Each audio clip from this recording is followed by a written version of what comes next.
ao vivo. Sejam bem-vindos ao projeto Zabbix na Prática. Esse é um projeto que a gente faz uma mentoria ao vivo com os nossos convidados, onde a gente responde perguntas e eu compartilho toda a minha experiência relacionada a Zabbix.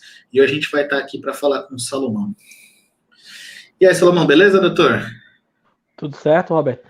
Tranquilo. Show. Cara, podemos começar. Me fala um pouquinho de onde você é, onde você trabalha, quanto tempo você trabalha com Zabbix, e a gente manda bala. Eu sou de Santa Catarina, Brusque, né? Eu falo daqui, né? Eu não sou natural daqui, eu sou do Ceará, mas eu já Legal. moro aqui há 10 anos. E a minha história não foi sempre na tecnologia, né? Foi depois que eu me mudei para cá, para Brusque, que eu comecei a entrar no campo de TI. E aí eu consegui trabalhar há um tempo já numa empresa que faz suporte técnico e tem um NOC lá, né? Faz monitoramento e tal. E aí teve umas junções de empresa, várias empresas fizeram fusões e tal, e começou a vir cada um com a sua ferramenta de monitoramento. Legal. Então tinha muitos najos, a empresa que eu entrei primariamente, ela tinha uma ferramenta proprietária delas, mas era mais voltada para monitoramento de banco de dados, e acabou que daí surgiu a necessidade de unificar tudo numa ferramenta só. Por causa que já estava em 5 ferramentas, né, najos diferentes, de empresas diferentes, e aí a gente começou a fazer um processo de POC, né, de análise de ferramentas, e em decorrência da flexibilidade dos Zabbix, de poder customizar e a gente ter diversos clientes, a gente optou por manter, por escolher essa ferramenta, no caso, né? Eu não tinha conhecimento nenhum dos Zabbix, isso foi no mês de abril desse ano, que a gente começou o processo de POC. A gente avaliou frente a ferramentas que fazem APM e tal também, como Dynatrace, New Relic, e são ferramentas muito boas, só que a gente precisava de flexibilidade, e o Zabbix dava isso para a gente nesse momento, né? Então, a gente acabou optando por começar um projeto com ela. A gente, como eu não tinha experiência, nada, aí eu comecei a fazer o curso, e aí comecei a adquirir experiência, e é uma empresa terceira nos apoia no nosso ambiente para implementar. E a gente ainda está em processo de migração, por conta da variedade de clientes que a gente tem. A gente está fazendo essas migrações aos poucos, né? Tem sido bem positivo, assim. Nesses 6 meses eu tenho aprendido bastante, tanto com o curso como com a experiência mesmo diária de lidar com os Zabbix, né? Então, o fato de ser testado diariamente, né? Então, tem uma dificuldade, uma necessidade, tem que correr atrás.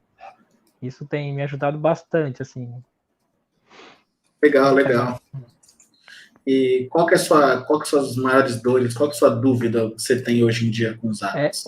Hoje, assim, uma das coisas que a gente tem bastante dificuldade, assim, que eu vejo que para desenvolver monitoramento, é quando o monitoramento é multi-instâncias, né? Então, tu pega um servidor que, sei lá, tem 10 instâncias de Tomcat rodando, ou tem várias instâncias de Oracle, que tem bastante, para fazer o discovery, né, em cima disso, e isso funcionar de forma bem dinâmica. Isso acho que é uma das maiores dificuldades que a gente tem. E principalmente porque a maioria dos nossos clientes tem ambientes multi-instância, tanto de Oracle como de SQL Server, como de middleware, né, no WebLogic, Tomcat, essas coisas assim, e isso tem trazido bastante dificuldade para a gente, por isso que a migração está um pouco lenta, assim, nesse sentido. É uma das maiores dificuldades. E também tu não vê muito na prática muitos monitoramentos. Geralmente os monitoramentos são muito personalizados para ambientes específicos, né? A gente tenta muito, e aí seria já uma segunda problema, dúvida, né? Padronizar, né? Isso também é um problema, porque exatamente por ter vindo de várias ferramentas, levar um padrão para todo mundo. Show. Hoje vocês já usam JMX para monitorar Tomcat ou não?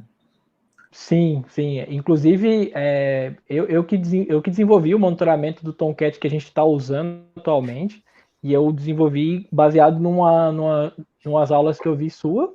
Né, que legal, velho. É que eu tava vendo uma live sua, aí você falou, ó, o único, acho que tava o Pretel junto, falou, o melhor conteúdo que tem hoje de JMX foi a gente que disponibilizou. Aí eu corri lá, comecei a pesquisar, assistir, aí os JMX Term para testar, né, para Caralho, que legal na isso. na Que árvore legal. ali, né?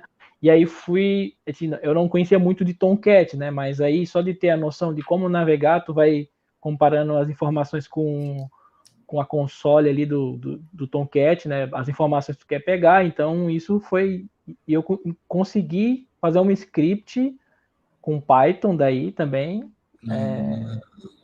para fazer porque a gente tem clientes que chega a ter 15 Tomcats em um único servidor. Então, a única coisa que eu tenho que fazer, no caso, é passar as portas em uma macro só, e aí o script lê essas portas, faz o fatiamento, né, ali, ele separado por vírgulas, e aí ele consegue gerar um JSON que eu faço a leitura para monitorar todos os tomcats de uma vez só, mas a base ali é o JMX, no caso, né? E o que você monitora desses Tomcat? Estou pegando mais detalhes só para ver se é o que a gente já teve aqui. O que você monitora desses Tomcat hoje? A gente monitora a quantidade de conexão, as threads, né? As threads que tem lá no ambiente, lá, a quantidade de threads, no caso, memória RIP, a RIP, a non-RIP, garbage collector, né? Essas métricas, assim, E no caso, essas né? métricas, quem vai buscar, então, é seu script em Python hoje. Isso, ele usa o... Eu achei na comunidade ali que ele faz um script que ele usa o Java Gateway do Zabbix. Então, ele usa a aplicação do Zabbix para fazer a conexão. Só que se eu plugar isso direto no Zabbix, eu vou ter que, toda vida que eu faço uma interface diferente, ou uma instância diferente, eu tenho que mudar lá em qual porta que eu estou referenciando, né? No mesmo host, lá eu tenho que mudar a interface lá. Então o IP, é sempre o mesmo IP, mas as portas vão mudando de conexão lá. Mas, teoricamente, hoje você já faz isso, né? Porque se mudar alguma, você tem que mudar a macro. Isso. Aí no caso, eu tenho uma macro que vai receber todas as portas de uma vez só. E aí, se der algum problema em uma porta, eu crio um alerta que avisa para mim, ó, essa porta perdeu a comunicação, e aí funciona bem. Tá funcionando bem até o momento. A gente subiu, esse monitoramento tá com uns 45 dias que a gente subiu para produção e tá funcionando bem, assim, a gente testou bastante e tal.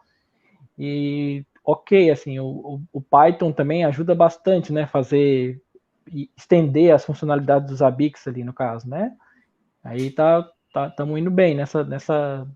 Eu fiquei mais assim, com a parte. A gente tem 3 lá, né? Que tá meio que. A gente faz mais a parte. Sim, a gente se envolve bastante com a inteligência, né? Porque o server está disponível, né? Então a gente fica se disponibilizando para criar coisas e criar o monitoramento, sim, pesquisar, estudar. Então, isso tem sido bem ganho. E eu fiz o Tomcat e eu fiz o monitoramento do Apache, por causa que nesse ambiente que a gente tem, o Apache é usado, não sei se já viu, ele é usado como load balancer. Já vi. Então, aí lá na página, ele disponibiliza um XML com todas as informações. E aí, com Python, eu converti para JSON e fiz também, tipo, um dos que me ajudou foi um vídeo que fala bastante sobre monitoramento com descoberta, aquela chave GET, né? Que traz no JSON, que já traz a informação, o valor junto, né? Então, foi ali que eu consegui construir daí o monitoramento do Apache daí, porque lá eu consigo converter o XML para JSON, e aí, beleza, né? Aí tá na mão as informações. Eu fiquei com o Midor, né? Então, teve um colega meu que se focou mais em banco, um outro é mais focado em infra, e eu fiquei com o Midor, eu fiz o do Apache e do Tomcat. Aí, o próximo passo é desenvolver o monitoramento do WebLogic, né? Por enquanto eu não me meti ainda, mas... O WebLogic é chatinho. Cara, mais uma pergunta só para mim entender. Então, essa parte daquela liberação do JMX Remote, o dev hoje já tem que fazer em todas as instâncias mesmo, né? Então não tem algo mágico ali, ele tem que liberar as portas para você. Tem que liberar. A única coisa que você evita é de, ao invés de criar vários hosts, você cria um só com as portas. Isso, voltado para as portas. É isso mesmo. E deixa eu te perguntar, o que é mais, o que você que primeira coisa, né? Parabéns, porque nosso conteúdo de JMX está lá e não tiramos e pouquíssima gente vê, pouquíssima gente assiste e implementa, né? E essa que você falou, outra live do Get, se não me engano, foi vs.fs.get, mas acho que o nome, quando a pessoa olha, não chama atenção, né? Mas se ela vê se o conteúdo que tem ali, tipo, cara, eu tenho o JSON todinho trabalhando. Então, parabéns por ter criado essas monitorias. E vamos lá. Eu anotei aqui. Eu que agradeço, né? Porque assim, eu sou bastante de pesquisar primeiro antes de perguntar, né? E eu tô na comunidade ali junto com a galera, mas eu sempre vejo, eu dou uma vasculhada nos vídeos e nas aulas, tudo, antes de levantar a mão, né? E eu sempre tenho achado as respostas. Então, apesar de eu não perguntar diretamente, mas indiretamente eu tô absorvendo de vocês mesmo, entendeu? Legal, bacana demais, cara. Bom, vamos lá, Tomcat. Isso que você fez é uma saída bem legal, é uma alternativa, não sei se eu faria assim, até minhas perguntas, né? O porquê que você optou por criar isso de passar pela macro, ao invés de fazer um cadastro de um host para cada porta e usar um único template? Isso foi até uma exigência, assim, como eu estou aprendendo também, né? É uma exigência interna, no caso, né? Eles querem ter o controle de que, tipo, todos os hosts que estão no monitoramento são hosts reais, não host prototypes, no caso, né? Onde tu geraria outros hosts para monitorar exclusivamente uma instância. Então, a galera não se sentiu confortável, internamente, acho que por não conhecer os ABICs e as outras ferramentas trabalharem dessa forma, aí eles vamos criar uma opção onde a gente traz todas as instâncias para dentro de um host só. E aí a gente se propôs a pensar numa solução antes de ir direto para essa opção que você falou aí, no caso, né, de criar um host para cada instância, no caso. Aí funcionou até o momento, né? Estamos conseguindo manter, vamos dizer. Cara, isso é legal. O ponto que eu ia comentar, mas meio que você já resolveu, não com Tomcat, mas com Oracle, a gente já tentou fazer descobertas, só que na época, uma coisa que você fez de forma inteligente eu não fiz, foi exatamente isso. Se eu não conseguir conectar em um banco que eu deveria conectar, eu gero um alarme. Gera um sender ali para gerar um alarme. Então, esse é ponto positivo demais por ter feito isso daí. E eu só me preocupo, não existe certo e errado, tá? Existe sempre por questão de empresa. Eu gostei bastante da forma que você fez, mas eu penso geralmente muito em escala, né? Robert, dashboard. Pô, dashboard dá para você criar dessa forma, porque provavelmente você vai separar por as aplicações dos ABICs, por cada porta e assim por diante. Isso. Mas eu fico preocupado no sentido de que não sei quem está conduzindo, mas a gente tem muito o costume de considerar o host, o servidor, né? Mas a gente não considera serviço. Então, quando a gente fala de middleware, apesar de você estar dentro de uma única empresa, pode ser, ou na verdade não, quase certeza, são vários serviços dentro de um único servidor.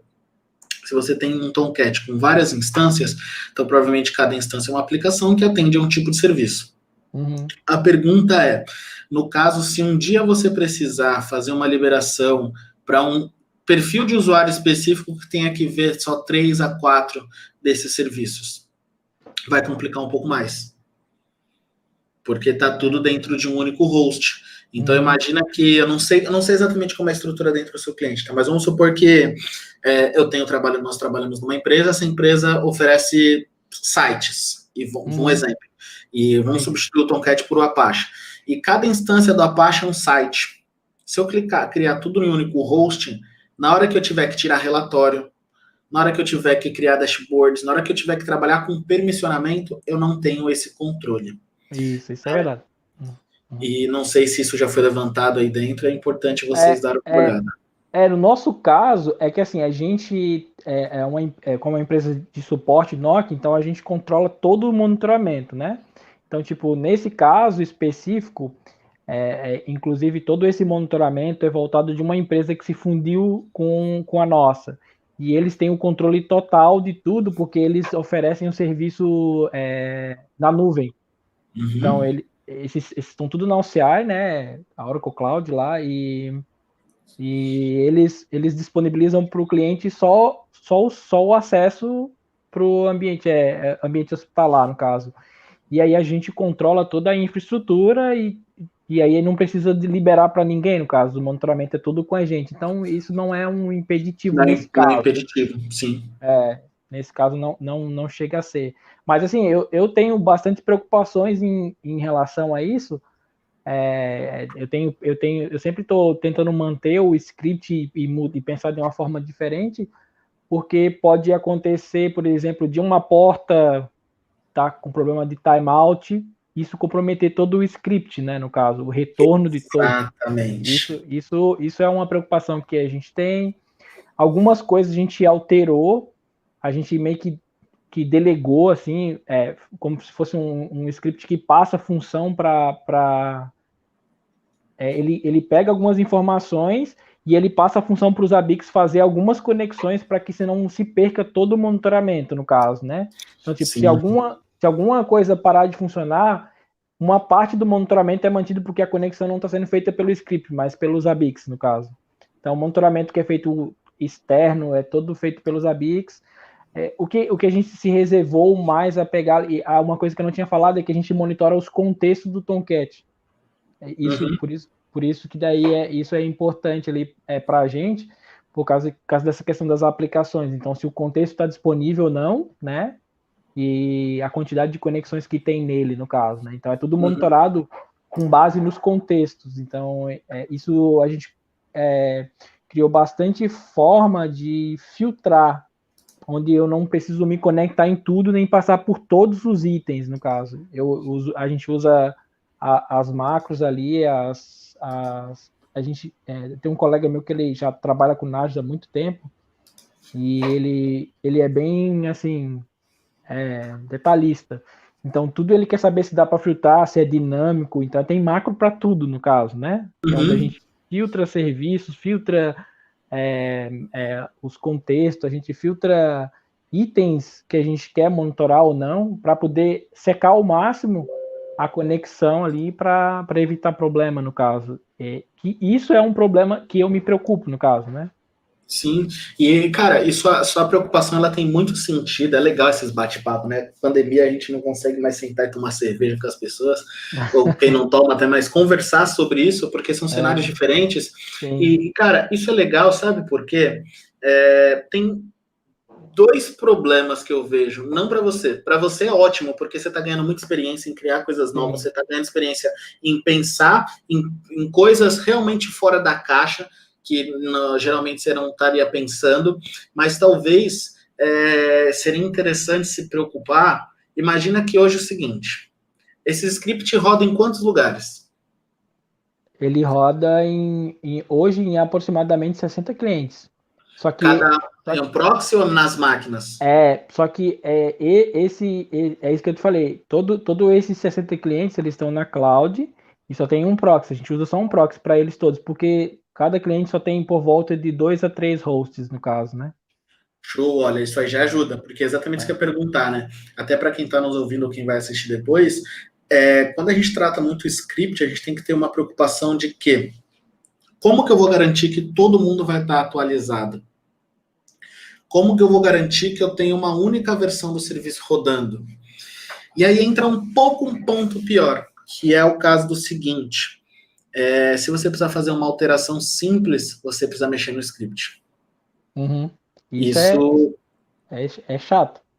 Isso já teve algum tipo de reclamação, tipo, porque demorou, porque só você poderia mexer, porque só você detém esse conhecimento? Como que tá Ainda isso não. hoje? Ainda não. Eu fiz, a gente está 45 dias, mais ou menos 50 dias em produção. E durante o período que estava em produção, eu tive que fazer uma alteração nos dois scripts, no caso, né? Tanto no ambiente de Tomcat, como no ambiente de Apache. Fazer um versionamento do script ali, para fazer pequenos ajustes para melhorar, né? Uhum. Exatamente para eliminar alguns problemas, no caso. E aí, como que eu fiz, né? Até uma recomendação que eu peguei de vocês. Eu tenho um ambiente de teste, onde eu estou fazendo testes lá. E aí, quando tá tudo ok, tudo testado certinho, eu subo em produção, e aí eu faço pequenas alterações nos nomes dos itens e das chaves. Quando esses itens estão em produção, eu vou lá e desabilito os outros. É assim que eu faço. Então, tipo, esses itens começaram a coletar depois que eu subi, aí eu tiro os outros que estão em produção, desabilito as descobertas, depois apago, e aí se torna quase imperceptível para quem está usando, no caso, né? Às vezes que a gente fez, foi assim que a gente conseguiu fazer. Lógico que demora quase um dia, né? Porque até todas as coletas tu conseguir validar que tá tudo ok, que não tá dando item não suportado. E é assim, tu testou várias vezes, mas sempre vai ter um ambiente X que ele tem uma particularidade que ele retorna um valorzinho que é totalmente diferente e por que não funciona nele, no caso, né? Sempre tem. Mas até o momento a gente está conseguindo manter. O colega, o nosso colega, ele fez a ideia dele, no caso, ele fez o de Oracle, ele usa o próprio arquivo do ADBC, onde é cadastrado as bases lá, e dele, ele manja muito Linux, ele tem LPI 3, né? Então ele criou um JSON daquele arquivo, que ele retorna para os ABICs, e lá ele consegue fazer a leitura das bases, no caso, né? A ideia dele também eu achei muito boa, no caso. Sim, até a gente vai comentar sobre Oracle, que a gente fez algo parecido também, por causa disso daí. Minha única preocupação que eu fiquei agora que você falou, que você altera os itens depois que tá, você apaga os antigos. O lado negativo disso é que você acaba perdendo o histórico, né? Não é um requisito para vocês manter esse histórico? Como que tá isso? Hoje não, ainda não. Até porque a gente não tinha isso antes, né? Esse ambiente que a gente está subindo em produção, ele está substituindo um ambiente anterior. A gente está fazendo uma espécie de depara, né? Ele não gerava relatórios, ele não tinha uma dash para visualização. Então a gente está tentando fazer o que era nos ABICs, entregando algumas melhorias, né? Como o caso do monitoramento JMX, que não tinha antes. O monitoramento era totalmente externo, testava a porta, testava se a página estava carregando do Tomcat lá e fim de papo, e alguns contextos era testado direto na página, no caso. Hoje a gente consegue monitorar via API do JMX ali, no caso, né? Fazer umas conexões. E aí é uma melhoria que a gente entregou no novo monitoramento, e aí nesse momento a gente está preocupado mais em que faça o que já fazia, porque a outra ferramenta não guardava histórico, nada. A partir do momento que a gente conseguir estabilizar, tipo assim, né, o monitoramento está estável e tá só vento na vela agora, né? Aí a gente vai começar a se preocupar com esses, até porque a gente vai querer gerar relatório, né? Essa é a ideia. A gente vai querer gerar relatórios e isso é importante, manter um keep ali, né? Manter um período. E uma coisa que aí eu vou te dar uma dica, já que você pediu de recomendação. A gente está num cliente, e esse cliente ele vem dos hábitos desde a 2. alguma coisa, 3.4. Ontem a gente finalizou a migração para 5.0, graças a Deus, com sucesso. E agora vai chegar um grande trabalho, porque a 5.0 trouxe para a gente várias coisas como ponto .get, dependente item, o que ele não tinha antigamente. Isso foi uma ideia do cliente até, não vou colocar o mérito em mim, porque não é ideia do cliente, do próprio cliente. Tá? Que é o seguinte, já que você vai precisar fazer alteração no nome, o que eu sugiro você fazer? Cria o JSON, você já cria para retornar, né? Não sei como é que você está criando para retornar isso, mas cria isso como um master item. Tá? Cria um master item. Não sei se você já faz isso. Todos os demais itens serão dependente itens. Sim. Beleza? Então, considere o que está com dependente item funcionando hoje, deixa lá funcionando. Quando você precisar testar alguma coisa, o que você vai fazer? Você cria uma chave no JSON com 2 lá, por exemplo, né? Sei lá, vamos lá. Garbage Collector, o oficial, Mudou o garbage collect, coloca um 2. Aí você vai testar no pré-processamento e tal. Quando você for colocar para testar, você cria um novo item, testa com um pré-processamento diferente. Funcionou, o que você vai fazer? Você exclui esse novo, ou na maioria das vezes você nem vai precisar desse novo. No antigo mesmo, a chave do item vai manter a mesma. A única coisa que você vai mudar é o pré-processamento. Isso vai te ajudar com que você não perca histórico. Porque se você tiver que criar um item novo, de novo, e aí fica ruim você ficar perdendo histórico. Então, é importante que você tente... cara, sua solução de escalabilidade, essas coisas, está tudo ok. É só essa parte do histórico. Então, tenta sempre trabalhar dessa forma para não perder o histórico desses caras. Isso. Depois que eu aprendi ali, eu vi ali o vídeo que trabalha com Master Item, né? Que você consegue criar as macros e tal, e depois você... a jogada que eu não tinha pego no início, depois que eu assisti o vídeo umas 2, 3 vezes, que eu entendi, é que quando você vai criar o item independente, você não volta para descoberta, você volta para o Master Item, né? Você vai buscar... É isso aí. A jogada é essa. E aí depois você pega essa manha, aí você só tem que dominar o JSON Path, né? Que você vai ter que achar o caminho certo lá, para caminhar lá e dar certo ali. Então, tipo, eu consegui me virar bem, testando, pegando ali, e eu já uso o Master Item, né? Todos que eu uso, eu gosto bastante dessa ideia do Master Item, até porque você consegue validar o JSON que tá vindo, as informações, né? Você vê na coleta lá, e depois você vai só testando ali. A única coisa que me fez alterar, no caso ali, é que eu tive que fazer alterações profundas no scripts, então aí teve que mexer realmente na forma de coleta, trocar os itens. Mas quando alterações pequenas é por aí mesmo, tem que ser por aí mesmo, né? Testa, depois altera o item direto no pré-processamento para não se incomodar. Show. E eu vou te dar uma outra sugestão também, claro.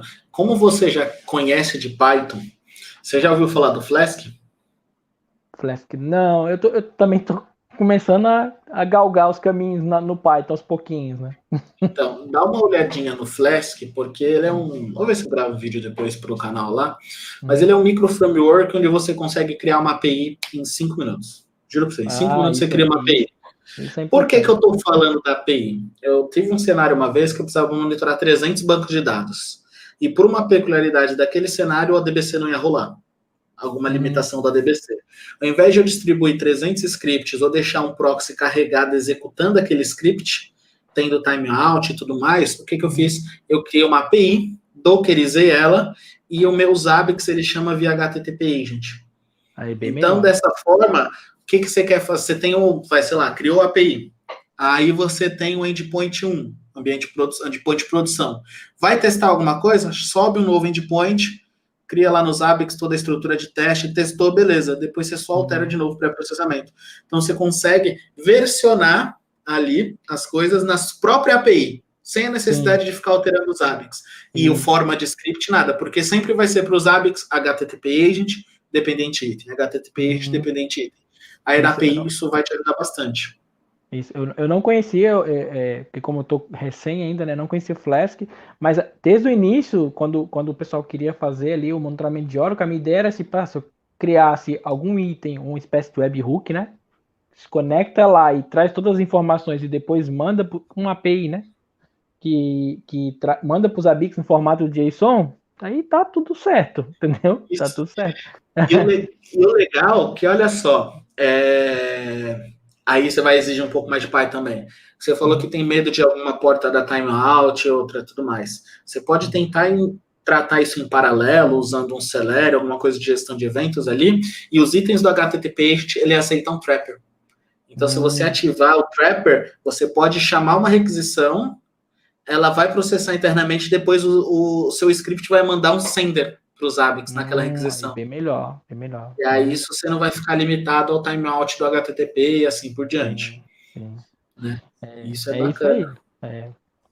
Esse tem sido os maiores desafios que a gente tem enfrentado, mas em pouco tempo, assim, a gente, para te dar um pouco de contexto ali, a gente tentou implementar uma ferramenta que eu não cheguei a participar do processo de implementação, né? Foi outra equipe e não deu boa. E a ferramenta causou um trauma imenso dentro da organização, entendeu?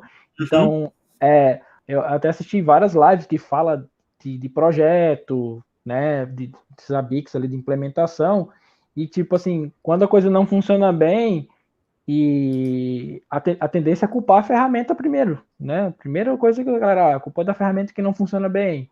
E a ferramenta era muito boa, mas a galera não soube implementar e não tinha ninguém que defendesse a ferramenta. E hoje a gente, com o conhecimento que a gente adquiriu há pouco tempo, a gente está em 3 lá, né? A gente tem conseguido defender bem os Zabbix internamente na organização, porque a gente está tendo domínio do que está sendo feito. Então, a como que está isso? Está sendo bem monitorado? A galera às vezes quer botar culpa na ferramenta, mas não, a ferramenta está fazendo, né? Exatamente argumentos que a gente usa diariamente, eu aprendi com vocês, que é o quê? A ferramenta é só uma ferramenta. A inteligência que está lá, alguém implementou. Então, foi decidido entre equipe, thresholds, foi decidido métricas, que não tem como botar defeito agora no caso, né? Então a culpa não é da ferramenta. Isso foi dicas que a gente pegou com vocês que ajudou a gente, que está ajudando a gente a levar o projeto adiante, no caso, né? Isso tem sido show pra gente, porque às vezes não é só técnico também, né? Tu tem que manter a ferramenta com argumentos. O pessoal quer ver que tu sabe que a ferramenta tem robustez para suportar. A gente tem por volta, a gente dá suporte a mais ou menos 450 clientes. Então, são ambientes diferentes, né? Uns têm 3, 4 servidores, alguns têm um só, e outros têm 200, 300 servidores, né? Com contratos exclusivos, né? Então, com particularidades. E o pessoal que está lá no suporte, o DBA, o outsourcing, o especialista, ele teme, né? De que seja implantada uma ferramenta que não vai dar conta, que não vai fazer a entrega que precisa. Então, tu precisa, às vezes, mostrar para a galera que a ferramenta pode, tem que fazer. A gente gravou vídeos para apresentar interno, né? Tipo, faz ações, né? Faz Telegram, faz até evento preditivo, né? A gente pegou um forecast lá para fazer, para mostrar que se for bem elaborado, bem pensado, logicamente tem que analisar o ambiente, tem que deixar coletar. Isso tem sido de bastante ganho para a gente, assim, e a gente está confiante por causa que a gente não está passando por isso, tá saindo trauma aos poucos, né, da outra ferramenta. E, cara, muito legal isso daí. Outro ponto que você tinha comentado é dessa padronização, né? Então, como você tem essa variedade de quantidade de hosts, etc., qual que é a maior dificuldade de vocês hoje relacionada à padronização? A padronização difícil para nós porque assim são várias cabeças pensando, né? Então existe às vezes o que eu acho certo, né? Então, por exemplo, vamos imaginar assim monitoramento de serviços do Windows, né? Para alguns o monitoramento de serviço ele tem que ser, o cara chega e diz, qual que tu quer monitorar? Eu quero monitorar o serviço A, B e C. Então eu vou fazer o LLD filtrando por aqueles caras ali, fim de papo. Mas o padrão da nossa organização é sempre monitorar pelo excesso. Então, se monitora muitos serviços que não precisa monitorar. Não, eu falo assim, não é uma crítica, né? É uma forma de trabalhar. Só que isso também desgasta um pouco, a gente chama de operação, o pessoal que trabalha no NOC, porque isso retorna para o NOC como um volume de eventos, né? Que a gente vai ter, onde que tu vai ter que levar para o cliente, e o cliente vai dizer, cara, isso aí nem precisava monitorar, aí que vai voltar para a gente para tirar do monitoramento por causa desse padrão, que é o padrão full, né? Vamos monitorar tudo. Isso é difícil de implementar na cabeça do pessoal de que, tipo, tem que ser sob demanda. Não, sim, a gente sai monitorando tudo, que, como diz o Pretel, LLD não é bala de prata, não vamos sair descobrindo tudo, e isso é difícil. Determinar esse padrão de monitoramento, né? Uma espécie de cardápio, né? Onde vai ser. E aí também aí entra num ponto onde que tu entregava um determinado monitoramento com a ferramenta A e um determinado monitoramento mais abaixo com a ferramenta B para outro cliente. E aí tu vai ter que fazer um merge disso tudo e o pessoal quer se balizar sempre por cima, né? Pela que entregava o melhor monitoramento. Aí, por exemplo, a gente faz o monitoramento de Oracle numa ferramenta interna nossa que monitorava muitos itens, porque era uma equipe de DBA muito grande, e a empresa, quando começou, a especialidade deles era banco. E ela monitora divinamente ali várias coisas do banco, vários parâmetros. E outra que veio do Nagios, que é já a ferramenta de mercado, no caso, ela monitorava poucos itens, 5, 6 itens. Aí do nada tu começa a monitorar ali, começa a vir alerta de Open Cursor, de Processes, de Library Cache Lock do Oracle, e os caras, tá, mas você nunca monitorou, tá ligado? Ninguém sabe o que é isso. Aí começa a dar problema. Cara, isso é complicado. Você falou de não falar mal, mas eu falo mesmo. Para mim, monitorar todo o serviço não do time de monitoramento, mas da área de negócio ali, é algo que os caras estão com preguiça, tá? É ruim para o monitoramento, é ruim como um todo, é ruim para a imagem do monitoramento. Recentemente, não faz muito tempo, não faz nem 6 meses, a gente teve um projeto nisso, que, cara, eu passo até mal nessas reuniões, velho, porque o cara, não, mas tem que descobrir tudo. E umas coisas que que as pessoas têm que entender, que é o seguinte, como que a gente consegue como que a gente consegue padronizar as coisas, tá? Primeiro, definindo um dono da ferramenta.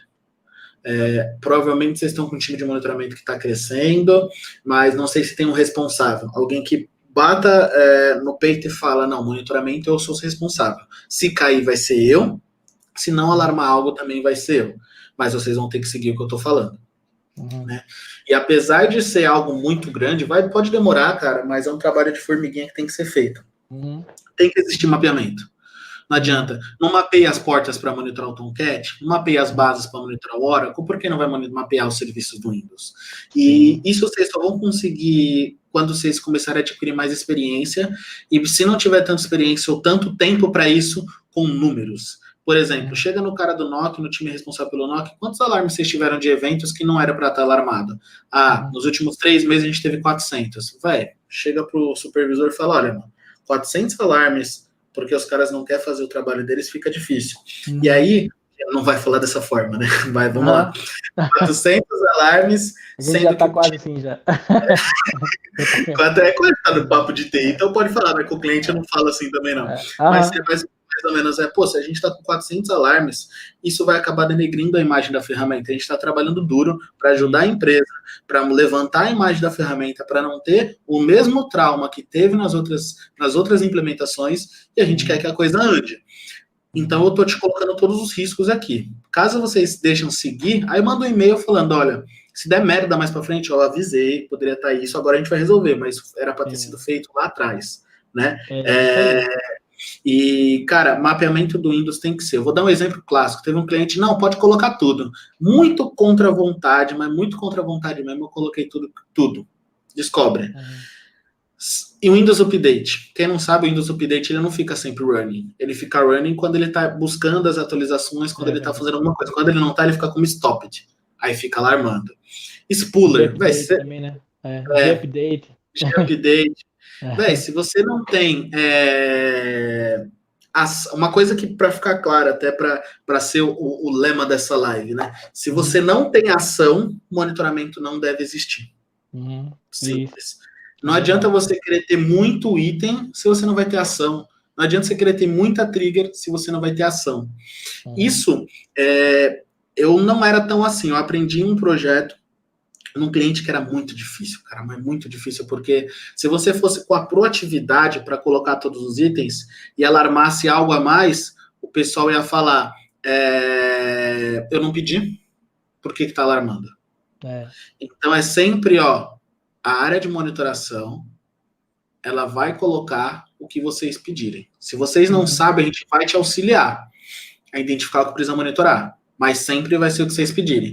Exceto no que é automático. Serviço do Windows, vocês têm que pedir com especificidade. Eu preciso monitorar esse serviço. Isso vai valer para tudo. Porque é um único template. Então, todos os clientes vai se como que eu posso dizer?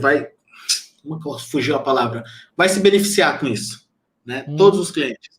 Porque vai estar padrão ali. Então, acho que sempre tem que sentar e mapear. A padronização ela só vai correr quando tiver o mapeamento. Não tem jeito. E ocorre um problema, assim, a nível de operação, né? Porque se tu alerta qualquer tipo de serviço com o mesmo, tu não vai conseguir, por exemplo, dizer, serviço, se tu tá fazendo um LLD, ali, tu cria um prototype. E na trigger lá, prototype, tu vai dar uma mesma severidade para qualquer serviço. Então, alerta, sei lá, o SQL Server parado e alertou o temas parado ali do Windows. Tu deu a mesma severidade. Isso acaba que, por exemplo, tu não consegue fazer esse jogo de severidade, entendeu? Então, Exato. E eu já se vi eu, muito. Pode se eu falar. quero trazer essa prioridade, eu tenho que estar bem mapeado para mim, por exemplo, dizer, não, SQL Server, né? SQL Server, né? Não posso deixar o serviço lá parado, TSM, o serviço TSM parado, entendeu? E frente a um temas, né, Windows Update, sei lá, isso aí não quer dizer nada, né? Exato. E hoje com a 5.0 a gente tem o LLD Overrides, então dá para fazer isso, mudar a severidade de acordo com o serviço que foi identificado, né? Uhum. E aí realmente precisa disso, tem que ter isso daí, senão acaba prejudicando todo o monitoramento. Uhum. É complicado. E por fim, né, sempre como sempre, acho que isso em todo isso cruza em todo mundo está tocando os ABICs, é uma dificuldade gigante é documentar, né? Isso é Uhum. dificuldade imensa, porque a galera quer ver funcionando, mas ninguém quer escrever para passar para os outros, né? Como que aquilo funciona, como que mantém, qual que é o detalhe daquilo, é um serviço muito e ninguém entende aquilo como importante, né? Tem a própria, no caso do sentido, tipo assim, ó, uma pessoa, duas, três, precisa de um tempo ficar parado de fazer, de produzir para documentar, né? Isso é tenso. É um dos problemas que a gente tem e a gente não quer que a ferramenta fique sem documentação interna, né? De como está funcionando. A gente está enfrentando já dificuldades em pouco tempo do pessoal. O que é isso que está no monitoramento? Né? Não, Olha, eu sou. Talvez eu não sou a melhor pessoa para responder isso, mas, bom, é assim que eu penso e eu falo isso para todos os clientes que me pedem documentação. Eu documento como que está a arquitetura, eu documento como que está o backup, eu documento como que está o particionamento, quanto tempo, quanto que não está, IPs dos servidores, credenciais de acesso, eu documento alguma particularidade que eu criei em alguma ação, por exemplo, eu tenho 1.000 ações, mas eu documento lá, essas ações foram criadas pensando dessa e dessa forma para evitar que aconteça esse e esse problema, por isso que a gente está usando condição A, B e C. E coloco o link das ações. Eu não vou explicar ação por ação. Mesma coisa do template. Template com chaves do Windows. Minha documentação é o link do template. Template com user parameter. Minha documentação é para esse. As documentações que eu faço geralmente começa o seguinte: nome do projeto do template, qual é o objetivo do template, pré-requisito, como que funciona. Basicamente isso. Como funciona? Então, para monitorar o JMX, foi criado um script. Esse script recebe como parâmetro as portas que ele precisa se conectar. Ao receber essas portas, ele vai executar a conexão no JMX utilizando o Java Gateway. Se tiver algum endereço específico, você coloca. Você não precisa explicar linha a linha. Você não precisa explicar chave a chave do template. Na minha opinião, quem olhar um script tem que saber o que aquele script está fazendo. Se ele não sabe, ele então não está preparado para assumir o ambiente. para olhar, né? Exato, e principalmente para template. Eu não tenho que documentar para o cara, ó, a trigger está funcionando se o último valor coletado for acima de tanto. Não, eu vou atender o que o cara está pedindo, eu vou explicar para ele se ele perguntar, mas eu não vou documentar. Porque quem está olhando aquela documentação tem que entender o que funciona. É como eu, não conheço nada de carro, vou olhar uma documentação no motor de um carro, como que desmonta tal coisa, faz isso, isso, isso. Cara, mas eu não sou mecânico. Por mais que esteja detalhado, eu não vou entender. Uhum. Então, essa documentação esteja para quem é um mecânico. E no caso dos ABICs, quem é um mecânico é quem sabe olhar a documentação dos ABICs, vai entender qual é a função. Isso é muito dinâmico, né, cara? Sai uma versão nova dos ABICs a cada 6 meses, não tem como ficar mantendo isso vivo. Então, minha recomendação é documente aquilo que é fora do padrão, aquilo que foi desenvolvido, aquilo que foi tomado uma decisão com base em alguma experiência, seja positiva ou negativa. O que for padrão da ferramenta, não documente. Sim, entendi. Porque até tem a própria documentação também, né? Da Sim, ferramenta. Documentação muito boa. é uma das melhores documentações, cara, eu acho. Então, é difícil, mas a gente vai colocando nos eixos. Você tem mais alguma dúvida? Não, no mais é isso mesmo, né? Acho que as dificuldades mais que a gente está enfrentando, assim, mais pesada mesmo, mas assim, é dificuldade que não é insuperável, né? Vai se Uhum. criando os caminhos, né? É isso aí. É conversar e aquilo, cara. Acho que vocês precisam de alguém que, não talvez uma área, mas alguém que seja o dono da ferramenta, né? Isso, Alguém que dê um apoio para vocês. isso. No sentido, tipo, não É, concordo com essa monitoração. Alguém que vai lá e vai defender se não concorda, né? isso. Uma coisa que eu aprendi bem claro assistindo as lives de vocês e tal, e que isso a gente tem trazido, né? É que, assim, a gente tem uma equipe de suporte muito boa, tem muitos especialistas ali em banco, em middleware, em infra, de tudo que é cloud, né? Todos tem bastante, a equipe é bem grande. Mas a gente não tinha, né? Não tem ainda, né? E a gente está caminhando para, não tem um especialista em monitoramento, né? E eu acho que a primeira pessoa que eu vi falar, eu sou especialista em monitoramento, foi você.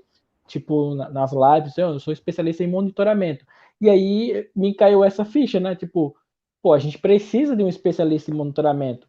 A gente monitora, a gente não tem conhecimento das ferramentas, do que as ferramentas faz, do que tem que ter, né? Que nem você falou, alguém que mate no peito e diga, ó, aqui a gente monitora isso, se cair é eu que resolvo, se der problema é comigo que você tem que falar.